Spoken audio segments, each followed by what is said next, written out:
In the decades of the dark ages, when I was competing, it literally was the dark ages. We all had to tan as dark as humanly possible. Fortunately, this day and age, there is a wider variety of skin tones that are acceptable on the comp floor. But I do have 8 pro tips for you in terms of tanning this day and age in dance sport. Okay, number 1, the active ingredient in that topical self-tanning solution is called dihydroxyacetone. DHA for short, but yes, you heard the word acetone in there. It is very drying. Early on in my comp career, I made the mistake of slathering my face days in a row. Your facial skin is a little bit thinner than the rest of your body, so it doesn't tan as dark with this chemical on it. So I'm slathering, acetone. And like 4 days, I'm like, why do I look like a 70-year-old lady and I'm 20? I literally had a rug burn on my face, little itsy bitsy, tiny scabs. So yeah, I would not recommend putting that on your face, or if you do, don't do it 5 days in a row and then follow up with a good lotion. Instead, what I recommend on your face is using a matte finish concealer stick or compact. I don't recommend the lip gloss wand or the fluid version because that can easily bleed onto your costume. I'm going to show you a quick picture of what the stick or the palette looks like so you know what to look for in the store. These come in a wide variety of price points. I'm going to share my favorite, which is super cheap. I'm always saving money because we always spend a ton on competing. I like Maybelline Full Coverage Concealer Stick. It's like $6.50 at Walmart.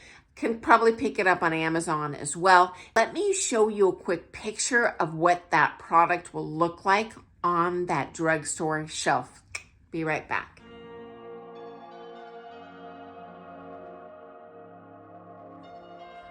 Second tip, great money-saving hack.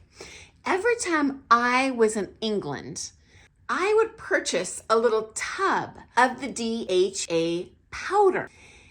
You can add that to the store-bought. They have foam, they have lotion. I don't recommend the spray-on. That tends to kind of be runny and splotchy. I've had better luck with the foam spray-on. Put it in a little bowl, mix in extra powder and apply.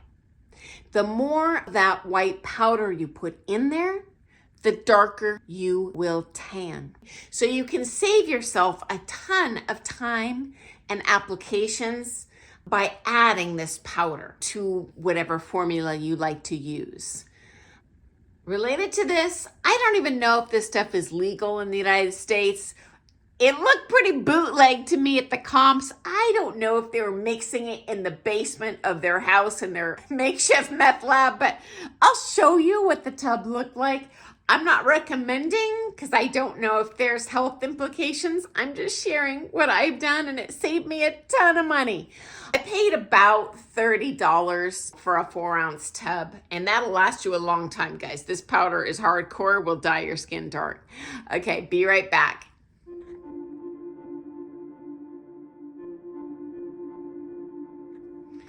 Okay, number 3 hack. Take it from someone who has been in this industry 40 years. I have done a ton of tanning, sunbathing outside, tanning beds, you name it. I never once used sunscreen, baby oil. You're gonna pay for it later. I haven't had skin cancer, but it definitely prematurely ages your skin. Now, if that doesn't bother you, great. But you know what? For our young friends out here, it will happen. You are gonna get older. Personal recommendation for your health and for maintaining a beautiful look for your entire dance sport career, go ahead and do the artificial tanner, friends.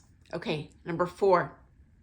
Personally, I do feel that the darker skin tone shows a little better on the comp floor. I'm not throwing shade at you if you have snow white skin, just my personal opinion. Those bright theater effects lights, they are shining down on you in competition so the judges can see you from a mile away. Also completely washes out your skin.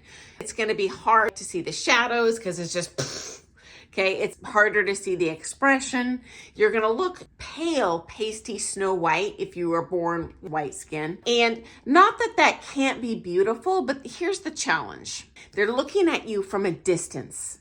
So they're not really able to, or even trying to assess the structural beauty of your face. They're looking at a big picture.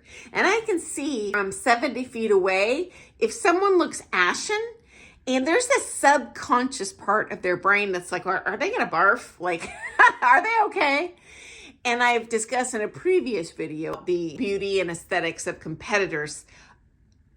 The biggest part of that is we look healthy, usually. And in my opinion, that self-tanner, or if you're born with a more, mocha skin tone, hey, you're gonna look healthier on the floor, and that subconscious animalistic part of that brain is gonna register, ooh, I'm gonna look at them. I think they're gonna throw this down, okay?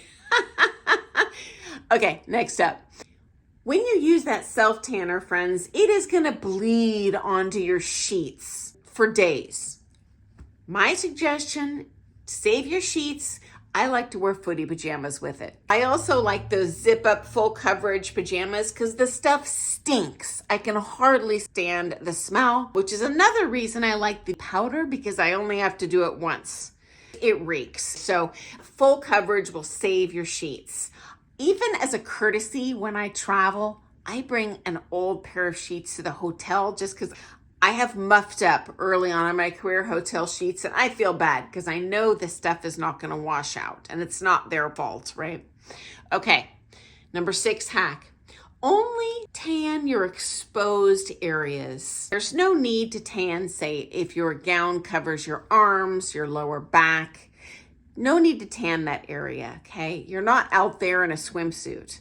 And if you do tan, you're going to probably sweat the tan out and then stain your costume. Do you want a big brown spot on your butt? No, I don't. So just tan the exposed areas that you're going to be flaunting there at the comp, okay? Okay, number 7. I personally like to apply the tanner one day before the comp. Your skin naturally sloughs off over the course of days, so the color will fade. I find one day is the sweet spot. If you do need a couple applications, I wouldn't go more than 2 days out. And you can get wear spots as well. Okay, next up. Rookie mistake we all made early on in our dance sport career. If you are new to self-tanner, cover your hands with rubber gloves or latex-free gloves. Do not apply liberally to your elbows, to your knees, to your palms, underside, soles of feet. These are naturally whiter parts of your body. Now, if you're Caucasian, it's probably going to be real subtle, but guess what? When you put that self-tanner on and it tans darker, you're going to be like, it's going to look like a freak show. I'm going to show you pictures of tanning disasters gone wrong so you can see what happens. And you know what? Good luck washing it off for the comp. You're going to have to just go out there and look weird. Of course, all the judges will know what's going on, but hey, who wants to look like amateur hour, okay? Let me show you a picture of that crazy sauce. Here you go.